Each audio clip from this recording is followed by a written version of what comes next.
Et stop, tu roules sur le boulevard BD, cet album est fait pour toi. Becky Stillborn, tome 2, jusqu'à que le sang les sépare. Sud de l'Angleterre, 1886. L'inspecteur Isaac Jack observe les ruines encore fumantes de la maison d'Alexander Stillborn. Pendant ce temps, à Londres, sa nièce Rebecca Stillborn, dite Becky, est interrogée par un juge virulent. Elle doit répondre à 5 chefs d'accusation.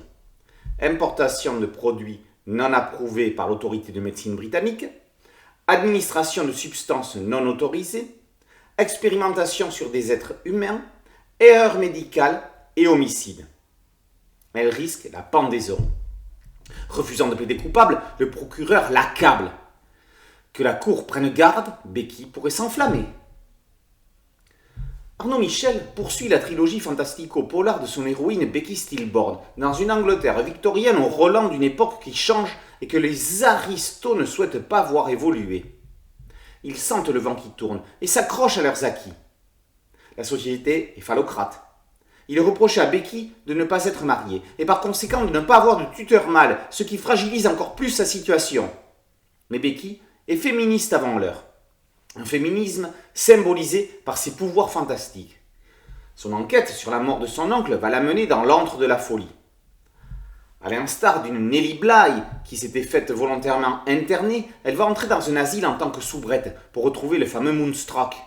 Mais au final, dans cette affaire, c'est l'inspecteur Jack qui va voir raviver son passé tragique.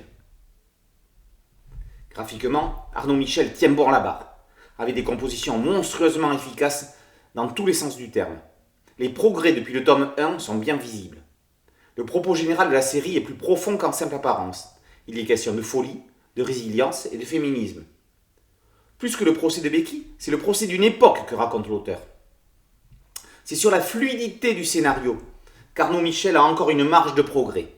On passe d'une scène à une autre de manière parfois trop abrupte, retrouvant des personnages dans des situations éloignées dans l'espace et dans le temps. Au fur et à mesure, on arrive à remettre les pièces en place, mais on peut facilement perdre le fil. L'auteur devrait être vigilant sur ce point pour la fin de l'enquête.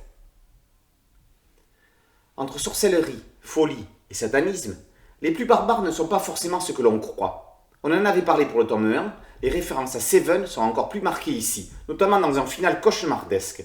Vite, la suite! Becky Stillborn, tome 2, jusqu'à ce que le sang les sépare, par Arnaud Michel, et paru aux éditions Philidalo. Boulevard BD, c'est un podcast audio, une chaîne YouTube et un site dédié. Merci de liker, de partager et de vous abonner.